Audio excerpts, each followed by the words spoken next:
मुझे एक कथा याद आती है, एक बलराम दास नाम का भक्त था भगवान का, श्री जगन्नाथ जी के आगे रोज पद गाता था। उसके पद अब तो उस अप्सरा के संग रहने लगे, उसी के संग ही घूमने लगे, उसी के संग समय व्यतीत करने लगे। पूरी जगन्नाथपुरी में हल्ला मच गया, बलराम दास जी का उस अप्सरा से संबंध है। इस बार पुजारियों ने मंत्रणा की, बोले कि अब की बार की जो जगन्नाथ यात्रा होगी उसमें बलराम दास की सेवा नहीं लेंगे हम। क्यों? अरे पदभ्रष्ट हो गया है, अप्सरा का संग करता है, वैश्या का संग करता है, ऐसे व्यक्ति का हम लोग ठाकुर जी के सामने पदगायन करवाएंगे? सब जगह उसके नाम लेकर के सब लोग अवहेलना करते हैं उसकी। आज रथ यात्रा का समय था और बलराम दास जी उस वैश्या के साथ उसी के कक्ष में थे। लेकिन आज प्रातःकाल जैसे ही उठ करके बलराम दास जी थोड़ा विचार करने लगे तो उनको पूरे जीवन का दृश्य दिखाई दिया और उन्होंने अनुभव किया कि अब मेरी भक्ति कहां चली गई। मैं कहां जगन्नाथ जी को रिझाने के लिए गाता था, अब मेरा गायन वादन सब कुछ इसकी प्रसन्नता के लिए हो गया है। उस समय अपने आप से आत्मग्लानि होने लगी बलराम दास जी को, घुटनों के बल बैठ गए, जगन्नाथ जी से क्षमा मांगने लगे, मुझसे बहुत बड़ी गलती हो गई भगवान, मुझे आपने इतना सामान्य दे दिया, मुझे इतना सामिप्य दे दिया, मैंने उस सामिप्य की अवहेलना कर दी, मैंने उस सामिप्य के गुण को नहीं समझा, मैंने उस सामिप्य के योग्यता की दुरुपयोग किया। रोते रोते जैसे ही जगन्नाथ रथ यात्रा की ओर जाने लगे, पुजारियों ने पहले ही उनको हटा दिया, बोले अब तुम्हारी सेवा जगन्नाथ जी स्वीकार नहीं करेंगे, तुम पदभ्रष्ट हो गए हो। रोदन करने लगे, रोते रोते समुद्र के तट पर गए, बोले मैं प्राण त्याग दूंगा अपने, मैंने जगन्नाथ जी को पाकर के उनको ठुकरा दिया, उनका इतना सामिप्य होते हुए भी मैंने किसी और को श्रेष्ठता प्रदान कर दी। बोले प्राण त्याग दूंगा, लेकिन उससे पहले अपनी अंतिम सेवा रथ के सामने मैं करना चाहता हूं। कोई बात नहीं जगन्नाथ जी, पूरा श्री क्षेत्र आपका, आप सब जगह हो, जरूरी थोड़ी आप रथ में ही हो।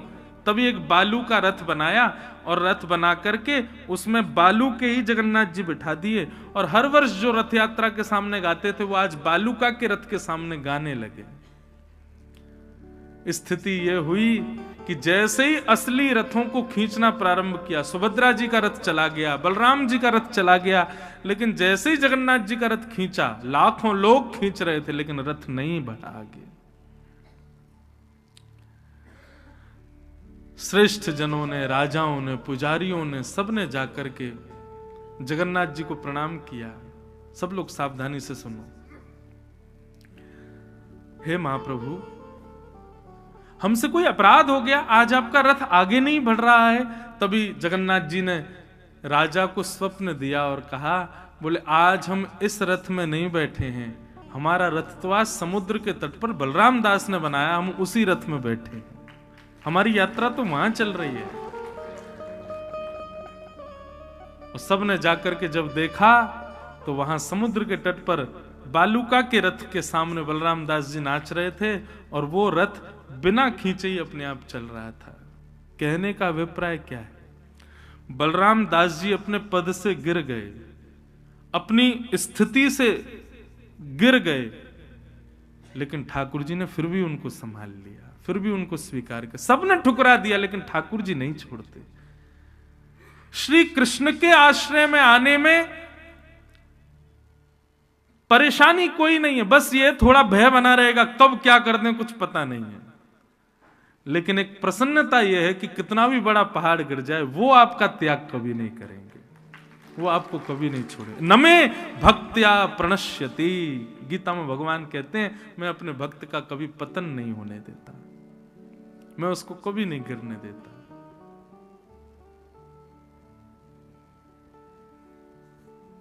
अर्जुन से कहा ब्राह्मण को मारना नहीं चाहिए और बालकों के हत्यारे को छोड़ना नहीं चाहिए, जाओ आज्ञा मानो हमारी, क्या करें, ब्राह्मण भी है, बालकों का हत्यारा भी है।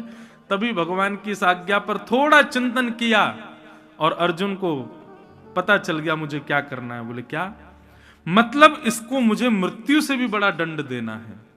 और बंधुओं, संसार में मृत्यु से भी बड़ा दंड क्या होता है? भरी समा में अपमान।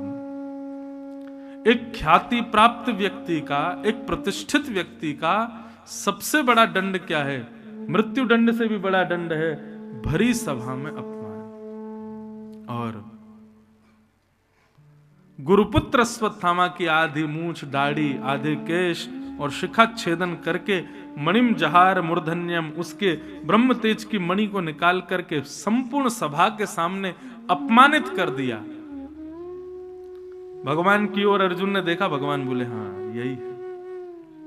अब एक बार मारते तो मर गया, लेकिन अब ये जब तक जीवित रहेगा हर क्षण मरेगा, हर क्षण अपमान की ज्वाला में जलेगा, लेकिन मर नहीं पाएगा। यही सबसे बड़ा दंड था इसके लिए।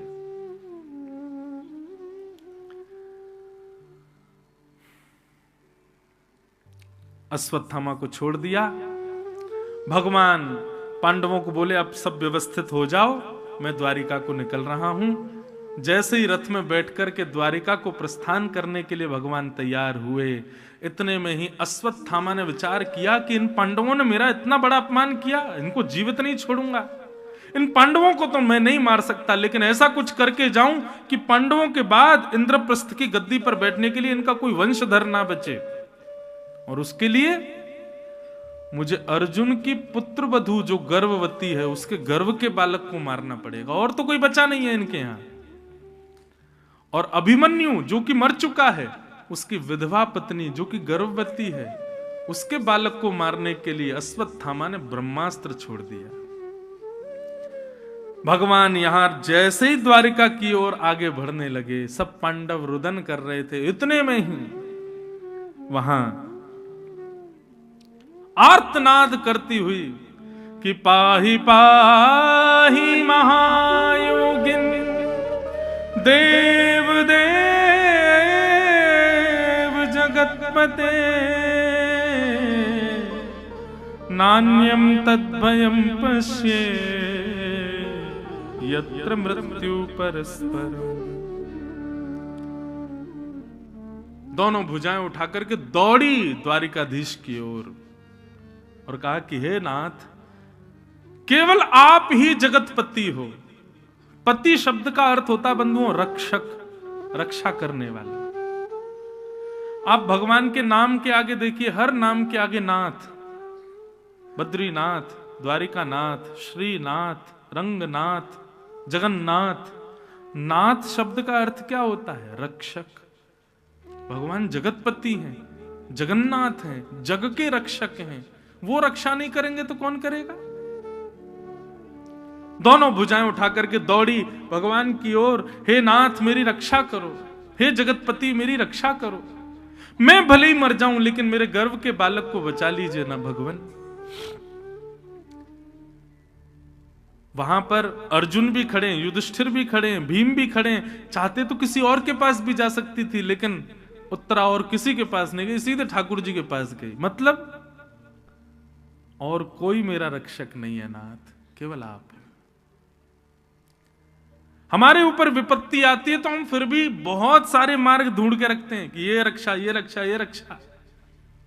पर वैष्णव के लिए तो एक ही रक्षक है, हमारे ठाकुर जी, बस और कोई नहीं। और किसी से मुझे उपेक्षा नहीं, किसी की अपेक्षा नहीं। उत्तरा जैसे ही भगवान की ओर दौड़ती हुई गई, भगवान और समस्त पांडव बाहर खड़े देख रहे थे। ठाकुर जी ने जैसे ही देखा कि ब्रह्मास्त्र इसको मारने के लिए आ रहा है, ठाकुर जी एक रूप से तो बाहर खड़े थे, दूसरे रूप से अंगुष्ठ मात्र बन गए, अदृश्य, किसी को दिखाई नहीं दिए। और श्वास नली से भीतर प्रवेश करके अपनी चक्रा नाम की गदा को ठाकुर जी ने लेकर के आकाश में इतनी द्रुत गति से घुमाया कि आकाश से आ रहे उस ब्रह्मास्त्र को नष्ट कर दिया और उत्तरा के गर्भ के बालक की रक्षा कर दी। बोलो भक्तवत्सल भगवान की। ताली बजाने वाली बात यह नहीं कि ठाकुर जी ने रक्षा की, अब जो ठाकुर जी ने किया उस पर ताली बजनी चाहिए। क्या? जब उत्तरा के बालक की रक्षा हो गई और आकाश में ब्रह्मास्त्र नष्ट हो गया, तो सब लोग ठाकुर जी की जय जयकार करने लगे, द्वारिकाधीश की जय, बाल कृष्ण लाल की जय, भक्तवत्सल भगवान की जय। भगवान बोले अरे अरे अरे क्या कर रहे हो आप लोग? बोले भगवान आपने उत्तरा के बालक की रक्षा की, आपको दिखा कहीं? मैं कहीं गया? मैं तो आपके सामने खड़ा हूं। अरे मैंने रक्षा नहीं की है, ये उत्तरा के स्वयं के पातिव्रत बल ने, उत्तरा के भजन बल ने, उत्तरा के नैष्ठिक बल ने, उत्तरा के ही भजन धर्म ने उसकी रक्षा की है। जो व्यक्ति धर्म का पालन करता, भजन का पालन करता, आदि आदि सब क्रियाएं करता है, उसकी रक्षा स्वयं होती है, उसमें भगवान कोई पालक नहीं होते। मैंने रक्षा नहीं की है, जय जयकार करनी है तो उत्तरा की करो, उत्तरा के भजन ने उत्तरा की रक्षा की है। ये बात अच्छा नहीं, आपने बजा तो दी ताली, अब बताना क्यों बजाई? अरे भाई बात पूरी सुनो पहले। ताली इसलिए बजनी चाहिए कि ठाकुर जी का स्वभाव देखो। हमारा स्वभाव कैसा है? एक छोटी सी क्रिया करके भी पूरा श्रेय लेना चाहते हैं, लेकिन इतने विषम परिस्थिति में सब क्रिया करके भी वो श्रेय दूसरों को देते हैं। ये ठाकुर जी का स्वभाव है। और इस स्वभाव को दूर खड़ी देख रही थी कुंती। कुंती के नेत्र सजल हो गए। कुंती बोली बहुत चतुर हो आप, ये चतुर बनना कोई आपसे सीखे नाथ। हा? उसके गर्भ में जाके उसकी रक्षा करके आए हो और पूरा श्रेय समाज को क्या दे दिया कि इसके भजन बल ने इसकी रक्षा की है, मैंने इसकी रक्षा नहीं की, मैं तो तुम्हारे सामने खड़ा हूं। ये नाथ,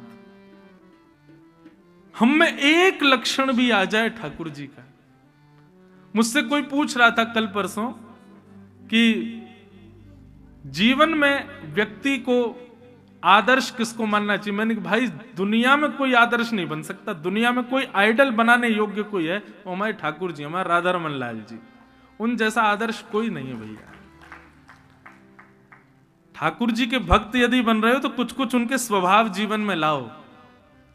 भगवान कभी भी श्रेय नहीं लेते, क्रिया करके भी श्रेय दूसरों को देते, और हम बिल्कुल उल्टे हैं। कोई और कर जाए, हमने केवल हाथ लगा दो। कोई अभिषेक कर रहा हो शंकर जी का तो लोग बागों को देखा कर उस पर भी हाथ लगा देते, लेका धमू मिल जाए आपको। हमको सब पाने की इच्छा होती है, पर ठाकुर जी देते हैं। ठाकुर जी कभी नहीं लेते, ठाकुर जी प्रदान करते हैं। ये गुण लाइए अपने अंदर, श्रेय दूसरों को दो, योग्य क्रियाएं करके भी अपना नाम हो, अपना बल हो, हम योग्य हैं। बंधुओं कभी कोई आपकी बहुत प्रशंसा भी कर रहा हो ना, आपके गुण की, आपके बखान कर रहा हो, नेत्र बंद कर लो, हाथ जोड़ लो, कान तो बंद नहीं करोगे, अजीब लगेगा सबके सामने करोगे तो, पर नेत्र में बंद करके राधा रमन जी का स्मरण करके और नहीं नाथ ये मेरी बल नहीं है, मेरा योग्य, मेरे गुरु की कृपा है, ये सब आपकी कृपा है, ये आपका ही बल है भगवान, मैंने कुछ नहीं किया है। व्यक्ति कितना विचित्र है, योग्यताओं को स्वीकार कर लेता है कि मैंने किया, लेकिन कोई दुष्कर्म बता दे तो उस पर हमेशा अस्वीकार करता है, उसके लिए तो सबूत और धर देता है, नहीं मैंने नहीं किया। अपनी अयोग्यताओं को स्वीकार करो, योग्यता तो ठाकुर जी को ही दो, दूसरों को प्रदान करो। अमानिना मान देना, ठाकुर जी अमानी है, उनको मान की ज्यादा इच्छा नहीं है, ज्यादा मान के लिए वो प्रयत्नशील नहीं रहते। अरे आप राधा रमन जी के सामने खड़े भी हो ना, लोग बाग कहते महाराज जी पता हम वहां से ट्रेन पकड़ के, फिर वहां से फ्लाइट पकड़ी, फिर वहां से गाड़ी पकड़ी, इतना कोहरा था जैसे तैसे, और महाराज गिरते पड़ते हम तो पहुंच गए राधा रमन जी। आप नहीं आए हो, ये भी राधा रमन जी की इच्छा थी तो ही आप आए हो, तो ही आप आकर के खड़े हो उनके सामने। ठाकुर जी की कृपा है भैया, सब कृपा की न होती जो आदत तुम्हारी, तो सुनी रहती अदालत तुम्हारी। कृपा की न होती जो आदत तुम्हारी, तो सुनी रहती अदालत तुम्हारी। बहुत कृपालु हैं ठाकुर जी। भगवान उत्तरा को श्रेय दे दिया, सब लोग उत्तरा की जय जयकार करने लगे। सब वहां खड़ी माताएं बहनें कहने लगी, अरे बनना है तो उत्तरा जैसा बनो, देखो इसके भजन बलने, पातिव्रत बलने, इसकी रक्षा की। सब लोग उत्तरा की प्रशंसा करने लगे। भगवान चुपचाप अपने रथ में बैठे, बोले चलो द्वारिका। जैसे ही द्वारिका जाने लगे, कुंती ने आकर के घोड़ों के रस्सी को रोक लिया, पकड़ लिया। बोले नीचे आइए, आपसे तो बातें करनी है हमको। भगवान बोले कहो बुआ, अब क्या काम है? बोले काम कुछ नहीं है, बस मन के कुछ भाव आपसे कहने हैं। बोले कहिए। तब कुंती ने भगवान की स्तुति गाई। ये भागवत जी की प्रथम स्तुति है बंधु। कुंती कह रही है कि नमस्ये पुरुषं त्वाद्यम ईश्वरं प्रकृते परम अलक्ष्यं सर्वभूतानां अंतर्बहिरवस्थितम् कि माया जवनिका छन्न आज्ञा दोक्षजमव्ययम् न लक्ष्य से मूढ़ दृशा नटो नाट्य धरो यथा। कुंती ने भगवान की स्तुति गाई। बोले मैं सब देख रही थी आपने क्या किया, ये आप भगवान हो। आपने उत्तरा के गर्भ में जाकर के उसके बालक की रक्षा की, वो पूरा श्रेय उसको दे दिया। ठाकुर जी बोले बुआ धीरे बोलो, कोई सुन ना ले। बोले ठाकुर जी आप ऐसे क्यों हो? भगवान सिद्ध कर रहे हैं। बोले नहीं, मैंने कोई रक्षा नहीं की। भगवान उसको कहते हैं जो सबके भीतर बाहर सब जगह रहता है। मैं सब जगह दिखाई तो देता नहीं हूं बुआ। यदि आप मुझे परमात्मा कह रही हो तो मैं द्वारिका जा रहा हूं, इससे आपको पीड़ा नहीं होनी चाहिए, जाने दीजिए। भगवान तो सर्वत्र विद्यमान है। यदि मैं सब जगह हूं तो दिखता क्यों नहीं हूं? ठाकुर जी ने प्रश्न किया। उत्तरा उत्तर देते हुए कहती है मैं बताऊं आप क्यों नहीं दिखते? बोले बताओ। बोले माया जवनिका छन्न आज्ञा दोक्षजमव्ययम् न लक्ष्य से मूढ़ दृशा नटो नाट्य धरो यथा। बोले जिस प्रकार कठपुतली दिखती है उसको नचाने वाला नहीं दिखता। क्यों? बीच में एक पर्दा पड़ा होता है। यदि उस पर्दे को सदगुरु आकर के हटा दे तो सब भेद खुल जाए कि कठपुतली नाच रही है, हाथ ऊपर कर रही है, गिर रही है, रो रही है, लेकिन कराने वाला तो पीछे बैठा है। ठीक उसी प्रकार भगवान, ये पूरा संसार चल रहा है, सब कठपुतली हैं और सबकी डोर आपके हाथों से बंधी है। आप इसलिए नहीं दिख रहे क्योंकि माया का पर्दा बीच में पड़ा है। यदि सदगुरु जीवन में आ जाए और उस माया के पर्दे को हटा दे तो सब दिख जाएगा। बोले भैया इनकी कोई सामर्थ्य नहीं है, सब कराने वाले ठाकुर जी हैं, सब ठाकुर जी कराते हैं। इसलिए आप नहीं दिखते क्योंकि माया है बीच में। भगवान इस माया को सदगुरु दूर कर सकते हैं। वे गुरु ही कृपा करके इसको निकाल सकते हैं, हटा सकते हैं। आप तो सर्वत्र विद्यमान हो भगवान। इस प्रकार कुंती ने स्तुति गाई और अंत में कहा भगवान कुछ मांगना चाहती हूं, मुझे दे दीजिए। भगवान बोले मांगो, क्या चाहिए? कि विपद संतु न सस्वत तत्र तत्र जगद्गुरु भवतो दर्शनम यत् स्यात् अपुनः भव दर्शनम। भगवान आप यदि मुझे कुछ देना चाहते हैं तो एक ही वरदान दे दीजिए कि मेरे जीवन में इतनी विपत्ति आ जाए, इतनी विपत्ति आ जाए, संसार में जितने दुख दारिद्र विपत्तियां हैं सब मेरे जीवन में आ जाएं। भगवान बोले बुआ ऐसा क्यों कह रही हो? विपत्ति क्यों चाहिए आपको? दुनिया के लोग सुख संपत्ति मांगते हैं, आप विपत्ति मांग रही हो। तब कुंती कहती है भगवान सुख संपत्ति आती है तो आप विस्मृत हो जाते हो, आपकी याद ज्यादा नहीं आती।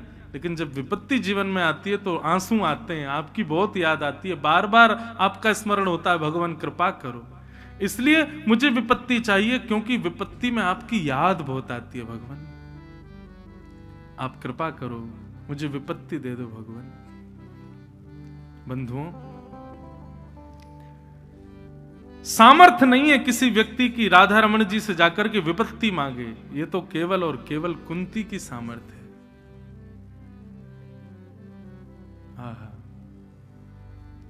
पता है आपको भक्ति कैसी होनी चाहिए, समर्पण कैसा होना चाहिए? ये पटका हमने पहना है, इसकी अपनी कोई इच्छा नहीं।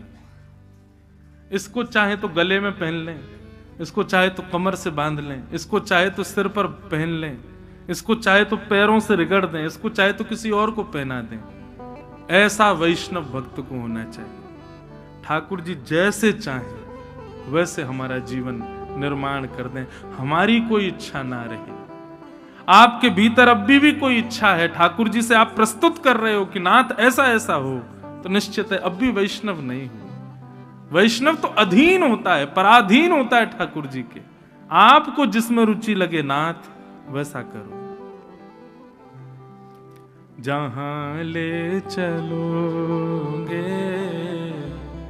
वहीं मैं चलूंगा, जहां ले चलोगे वहीं मैं चलूंगा, जहां ले चलोगे वहीं मैं चलूंगा, जहां ले चलोगे वहीं मैं चलूंगा। ओ जहां नाथ रख दोगे, जहां नाथ रख दोगे, जहां नाथ रख दोगे, जहां नाथ रख दोगे, ओ वहीं मैं चलूंगा, जहां ले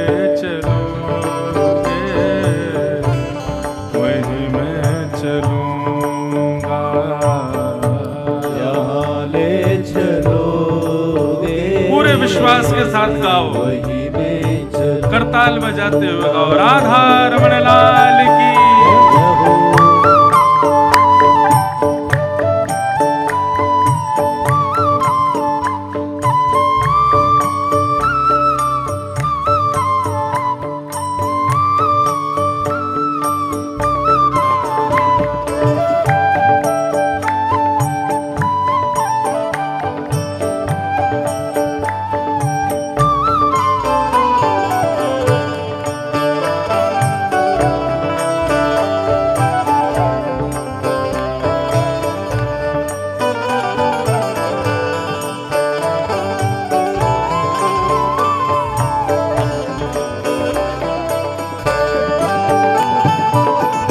न कोई शिकायत नहीं कोई अर्जी, कर लो करा लो प्रभु जो है तेरी मर्जी, न कोई शिकायत नहीं कोई अर्जी, कर लो करा लो जो है तेरी मर्जी। समर्पण की बात करूं तो कई लोगों को हंसी आ सकती है उस बात पे, बोले ये कैसी बात है बताओ।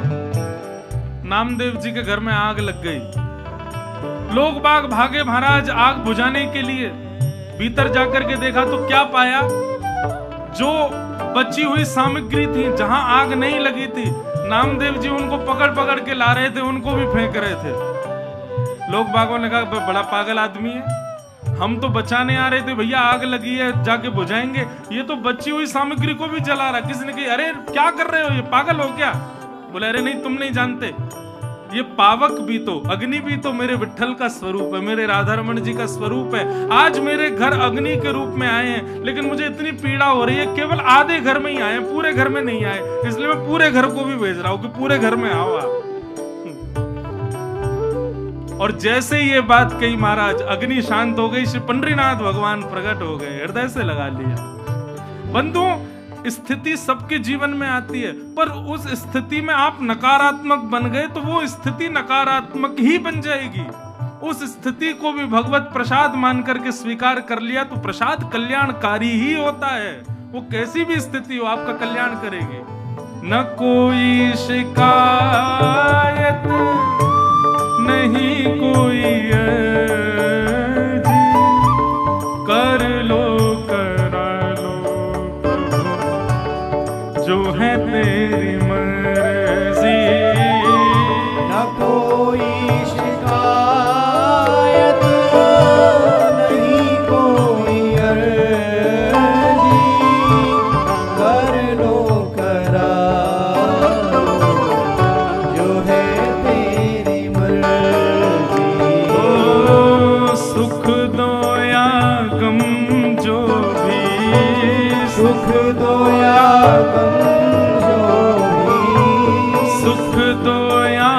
दुख जो भी सुख दो या दुख जो भी मैं प्रेम से सहूँगा, जहाँ ले चलोगे वही मैं चलूँगा।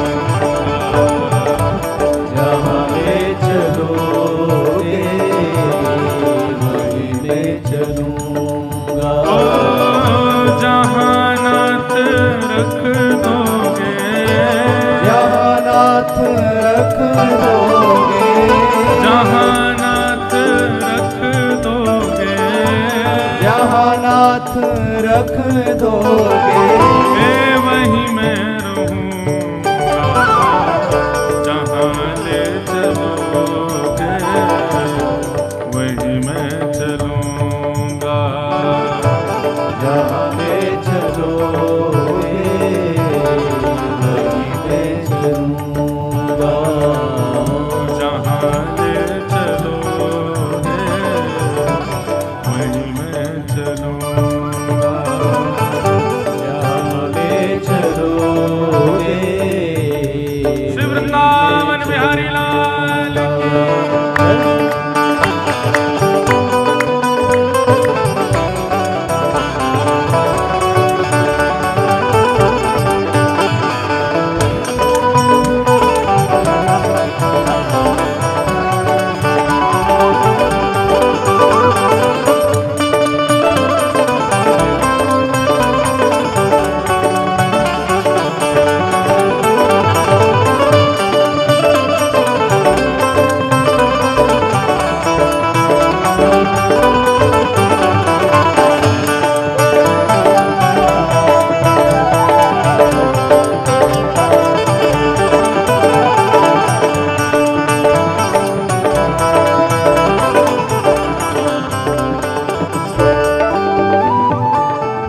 तुम्हारे ही दिल है ये रातें तुम्हारी,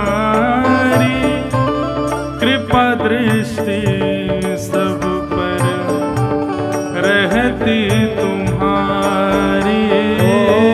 तुम्हारे ही दिल है ये रातें तुम्हारी,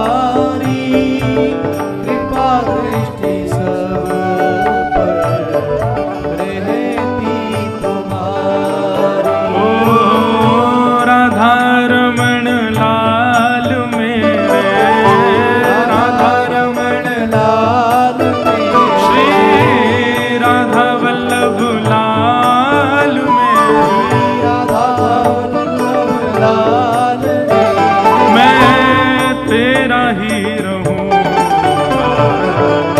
जहाँ ले चलोगे वहीं मैं चलूँगा। जहाँ ले चलोगे वहीं मैं चलूँगा। ओ जहाँ नाथ रख दोगे, जहाँ नाथ रख दोगे वहीं मैं रहूँगा, जहाँ ले चलोगे वहीं मैं चलूँगा। जहाँ ले चलोगे वहीं मैं चलूँगा।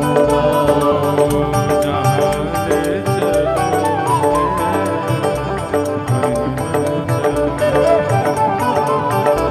जहाँ ले चलोगे वहीं मैं श्री राधा रमण लाल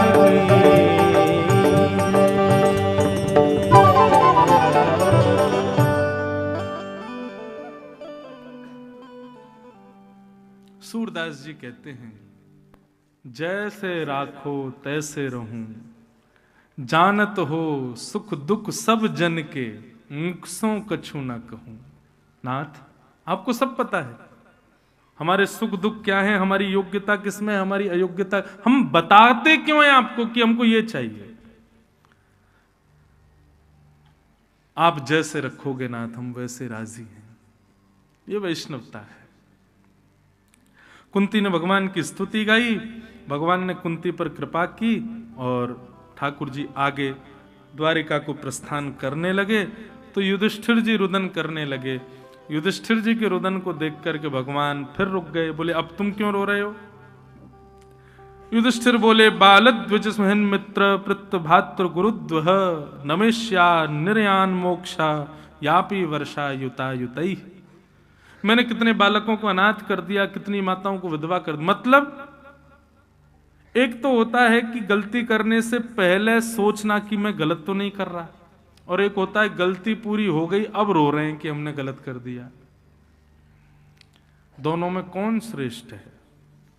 गलती करने से पहले थोड़ा संभले कि कहीं मैं गलत तो नहीं कर रहा। जो अर्जुन को हुआ था, महाभारत युद्ध से पहले ही घबरा गया, भगवान के आगे बैठ गया, बोले प्रभु बताओ मैं क्या करूं। भगवान ने गीता का ज्ञान दिया और अर्जुन ने फिर युद्ध किया। पर युधिष्ठिर की स्थिति में तो उल्टा है, अब सब हो चुका, अब रोने से क्या फायदा। कहा होत पछताए जब चिड़िया चुग गई खेत, अब क्या करोगे। पर भैया ऐसी स्थिति में जब फंस जाओ,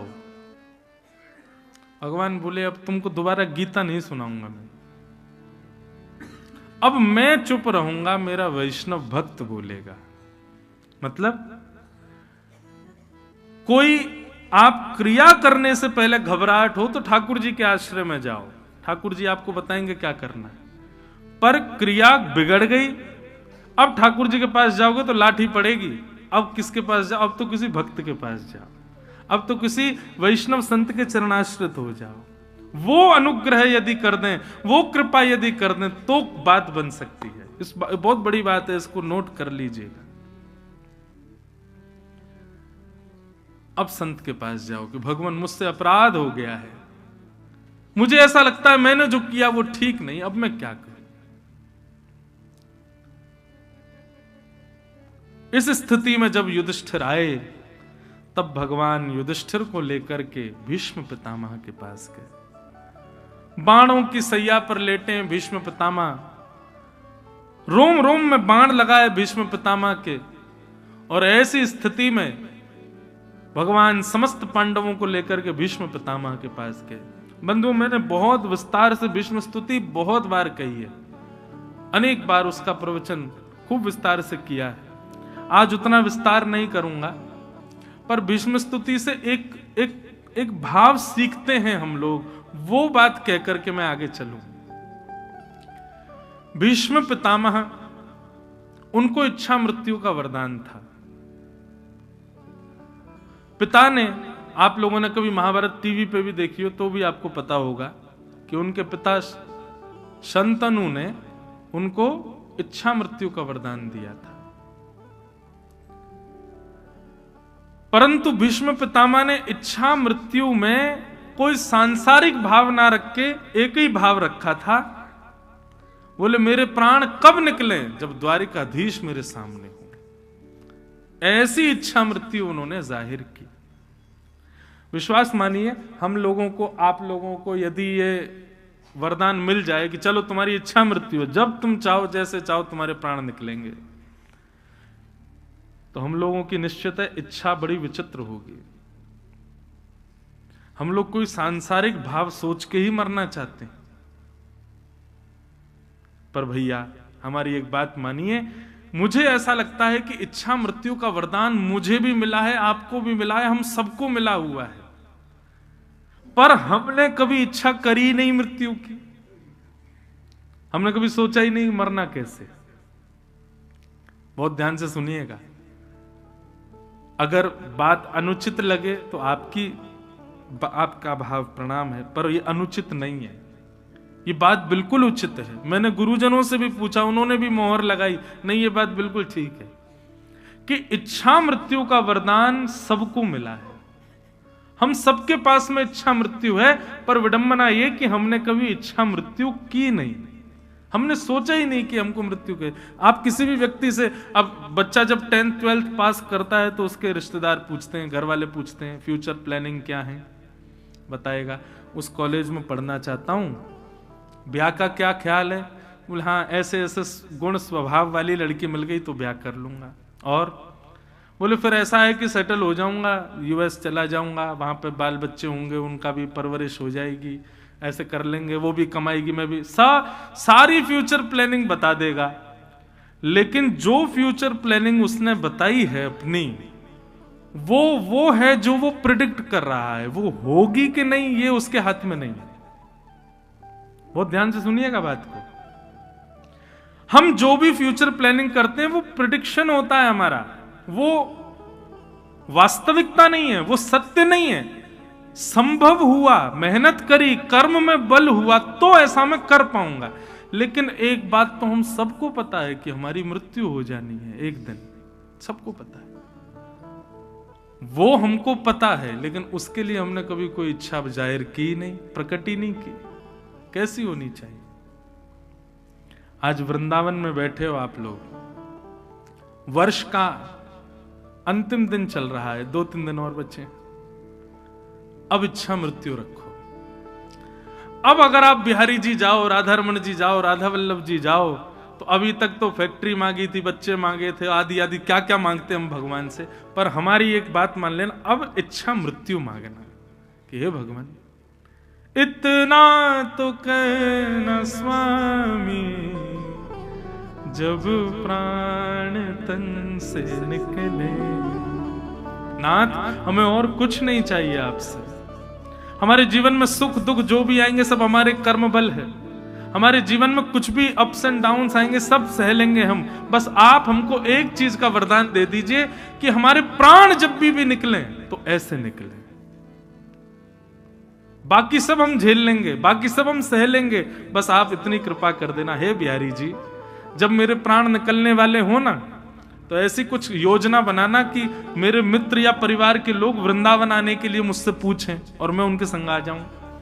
वृंदावन आऊं, वृंदावन की परिक्रमा लगाऊं, यमुना जल को प्रणाम करूं, रज को माथे से लगाऊं, ब्रजवासियों के घर की मधुकरी पाऊं, राधा रमन, राधा वल्लभ, बांके बिहारी, मदन मोहन, दामोदर, सबके दर्शन करूं। और दर्शन करने के पश्चात भगवान कहीं मधुर नाम संकीर्तन चल रहा हो, कथा चल रही हो, कथा जाकर के सुनूं, फिर नाम संकीर्तन मधुर चल रहा हो, वहां बैठ करके मैं संकीर्तन करूं। संकीर्तन के बाद सब लोग चले जाएं, मैं एकांत में बैठा हूं, मेरी चित्त वृत्ति सब में श्री राधा रमण विराज रहे हों, मेरे स्थिति में किसी और का ख्याल नहीं, केवल आप ख्याल में हो, तन वृंदावन में हो, स्थिति में आप हो।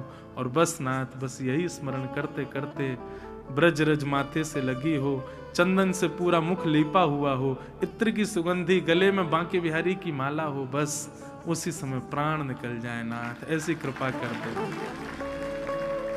बस और कुछ नहीं चाहिए भगवान हमें। बाकी सब योग्यताएं अयोग्यताएं सब स्वीकार कर लेंगे हम नाथ, पर आप केवल इतना अनुग्रह कर दो कि इस शरीर से हम जो कुछ भी करें सबको क्षमा कर देना। जब अलविदा कहें इस संसार से तो आपके चरणों में बैठ करके करें भगवान, इस जीवन का अंत आपके स्मरण में हो। बाकी तो हम संसारी हैं, सारे संसार ही संसार भरा हमारे भीतर, हम 24 घंटे इन्हीं अवगुणों में लगे रहेंगे। पर भगवान आप बस इतना याद रखना कि इसके प्राण जब निकले तब ये वृंदावन आ जाए, तब, या फिर वृंदावन इसके चित्त में आ जाए। पीतांबरी कसी हो, मुखड़े पे एक हंसी हो, छवि मन में ये बसी हो, जब प्राण तन से निकले। श्री गंगा जी का तट हो, यमुना का वंशीवट हो, और राधा रमण निकट हो, जब प्राण तन से निकले। उस समय जल्दी आना, नानाथ भूल जाना, प्यारी श्यामा जू को साथ लाना, जब प्राण तन से निकले। बंधु, और कोई अभिलाषा मत रखो ठाकुर जी से, संसार में जो कुछ भी मिलेगा सब सह लेंगे नाथ, बस आप हमारे अंतिम क्षण को हमारे अपने चरणों में दे देना। आप विश्वास मानिए बंधुओं,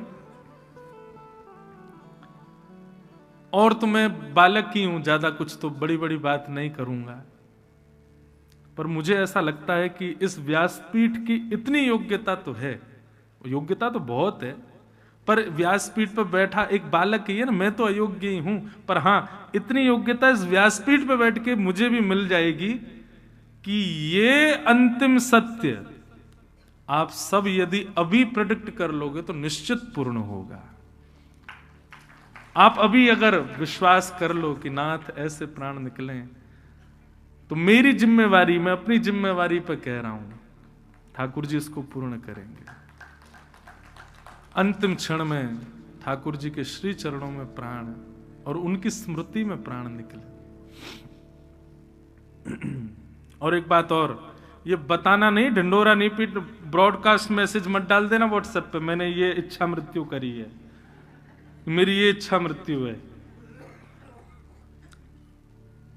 अच्छा एक और बात है, आपने इच्छा मृत्यु रखी कि चलो हम वृंदावन आएंगे, और उसी समय अब जब भी वृंदावन की बात हो तो डर मत जाना कहीं अब की बार कहीं ऐसा नहीं हो कि निकल ही जाए। अरे भाई प्रसन्न हो जाओ आनंद के साथ में। बंधुओं देखो, मृत्यु मृत्यु ना रह जाए, मृत्यु हमारे प्रियतम का बुलावा हो जाए। मृत्यु मृत्यु नहीं है, हमारे श्याम सुंदर का बुलावा है। जिस प्रकार एक विवाहिता नारी को 4 लोग पालकी में लेके जाते हैं, ऐसे ही हमारे परिवार के 4 लोग पालकी में लेके जाएंगे, हमको सजा के लेके जाएंगे, माला वाला पहना के लेके जाएंगे। और वो चिता नहीं है, वो विमान है, उस विमान पर हमको पहुंचा दिया जाएगा। और वो विमान जैसे ही वेग भरेगा, तुरंत श्याम सुंदर आएंगे और हमारा हाथ पकड़ के अपने संग ले जाएंगे। मृत्यु से भयभीत मत होइए, मृत्यु अकाट्य सत्य है संसार का, उससे भयभीत क्यों होना। मैंने भीष्म पितामह की स्तुति इतनी विस्तार से गाई है कि ये मुझे प्रसाद भीष्म पितामह से मिला। हर व्यक्ति इच्छा मृत्यु रखे, और फिर निश्चिंत हो जाना बस। अब ठाकुर जी आपको एक जिम्मेवारी दे रहे हैं हम, बस बाकी जीवन में जो होगा हम सब सह लेंगे। आपकी जिम्मेवारी केवल इतनी है, मेरे प्राण आपके चरणों में ही निकलने चाहिए और कहीं नहीं। मैंने कितनों को देखा है बंधुओं इस प्रकार प्राण त्यागते हुए।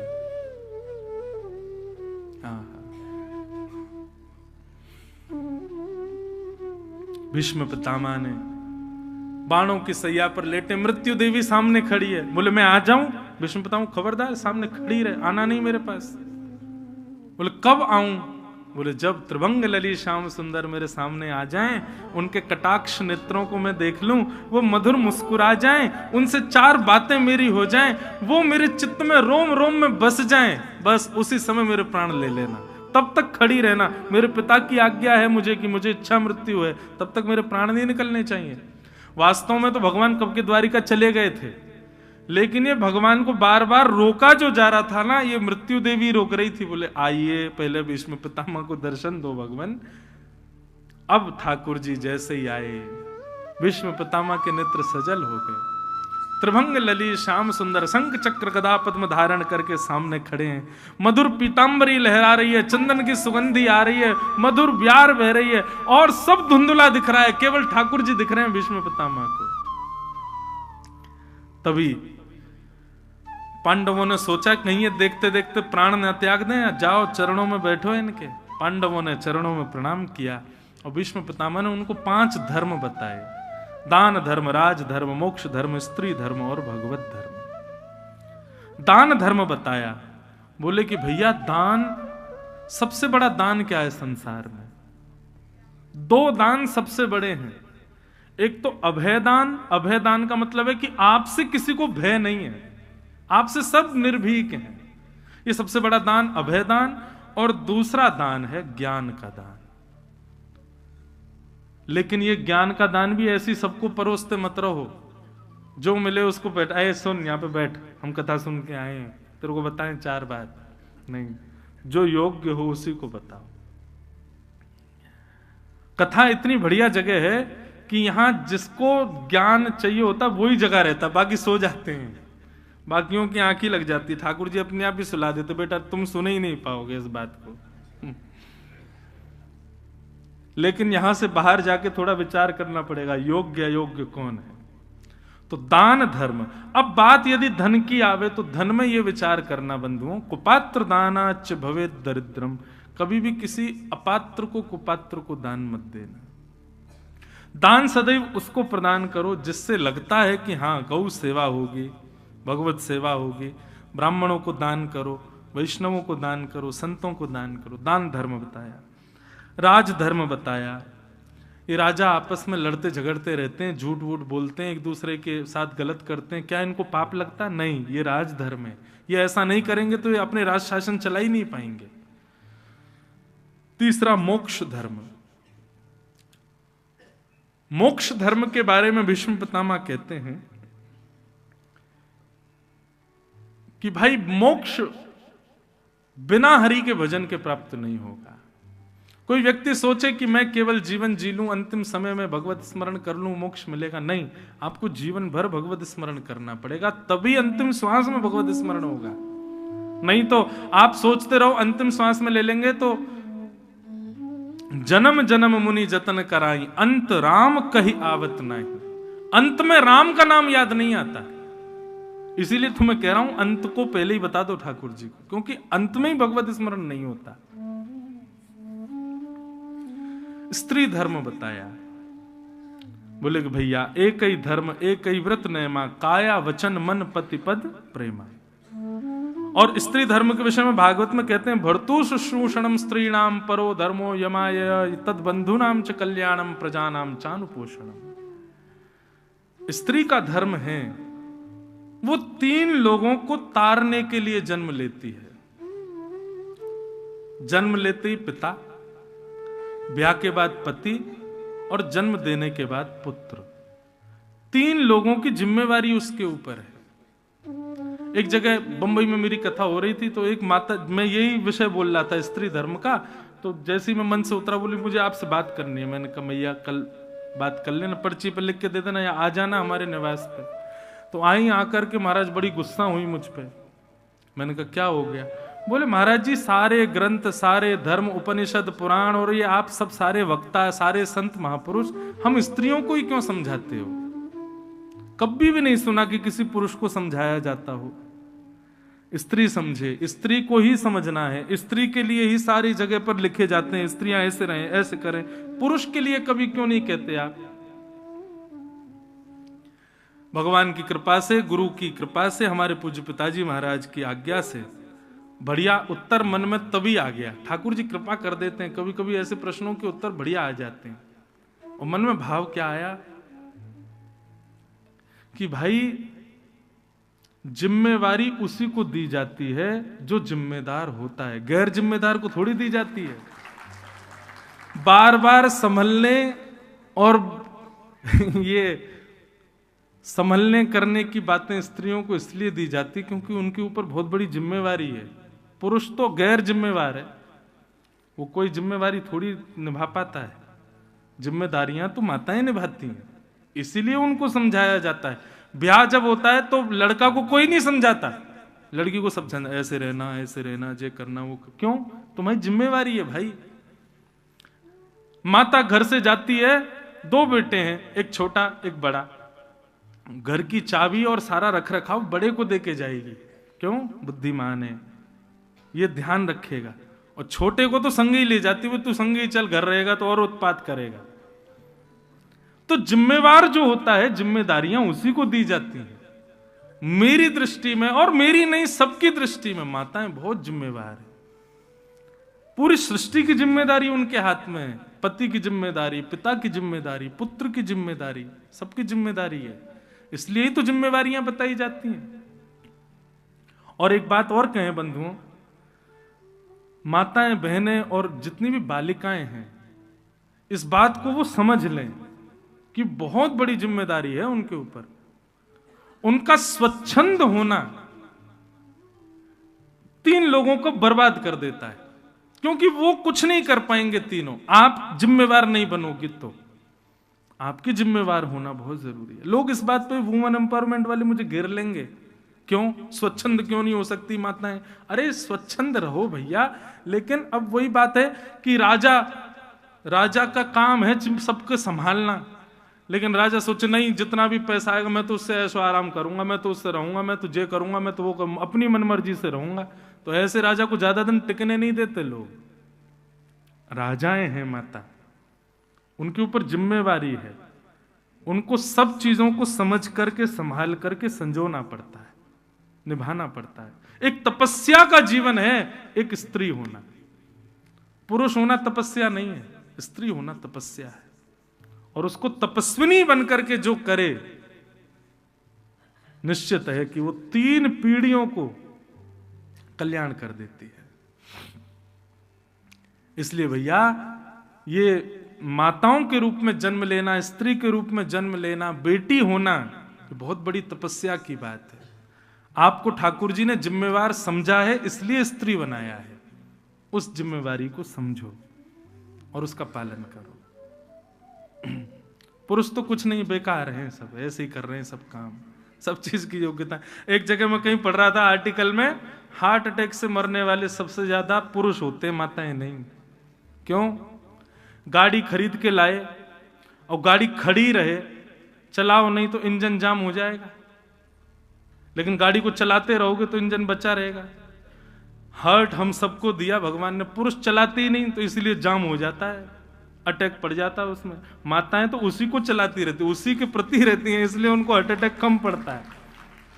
इसलिए भैया बार बार माताओं को समझाने की बात आवे तो समझ जाना आप जिम्मेवार हो, इसलिए समझाया जा रहा है। आप मॉनिटर हो क्लास की, इसलिए टीचर आपको जिम्मेवारी दे रहा है कि सबको साइलेंस करके रखो, पूरा कोऑर्डिनेट करके रखो। तो भर्तु शुश्रूषणं स्त्रीणां परो धर्मो यमायया तद्बन्धूनां च कल्याणं प्रजानां चानुपोषणम्। भर्तु शुश्रूषणं स्त्रीणां परो धर्मो यमायया। बोले धर्म का निर्वहन पुरुष करता है, स्त्री परम धर्म का निर्वहन करती है। क्यों? बोले केवल पति से ब्याह नहीं होता, उसका तो पूरे समाज, पूरे परिवार को ध्यान रखना उसकी जिम्मेवारी है, उसको करना पड़ेगा। स्त्री धर्म बताते हुए फिर अंत में भागवत धर्म बताया। बोले भागवत धर्म क्या है? कायेन वाचा मनसेन्द्रियैर्वा बुद्ध्यात्मना भानुषितस्वभावात् करोमि यत् यत् सकलं परस्मै नारायणायेति समर्पयेत। जो भी श्रेष्ठ कर्म अपने तन से, बुद्धि से, मन से, वाणी से, हाथ से, पैर से कुछ भी श्रेष्ठ करो, सबकी योग्यता ठाकुर जी को प्रदान करो। नाथ मेरा बल नहीं है, सब आपका बल है। जानकी नाथ सहाय करें जब। फिर गाओ, बहुत सुंदर पंक्ति है। जानकी नाथ सहाय करे जब, कौन बिगाड़ करे नर तेरो। जानकी नाथ सहाय करे जब, कौन बिगाड़ करे। तुलसीदास जी का भाव है। जाकी सहाय करे करुणा निधि, ताके जगत में भाग बढ़े। जाकी सहाय करे करुणा निधि, ताके जगत में भाग बढ़े।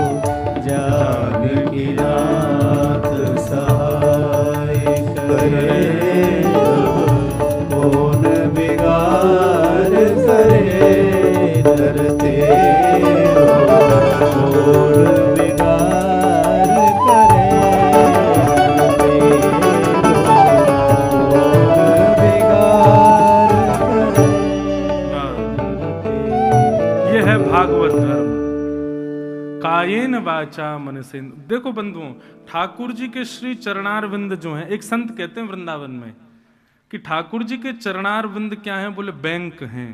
क्या हैं? बैंक। आप जो कुछ भी जीवन में सत्कर्म करो, उस सत्कर्म का फल अपने पास मत रखो, ठाकुर जी को अर्पित कर दो, ठाकुर जी के चरण रूपी बैंक में जमा कर दो।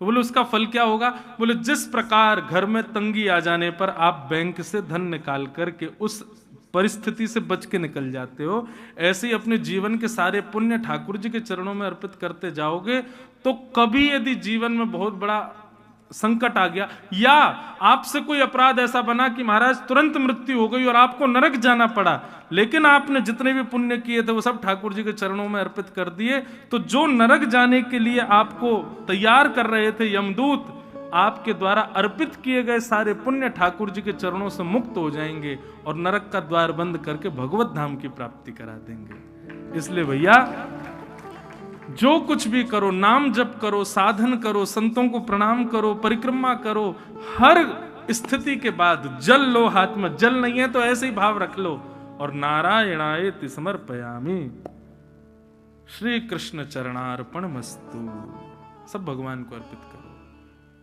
ठाकुर जी को अर्पित, अपने पास मत रखो।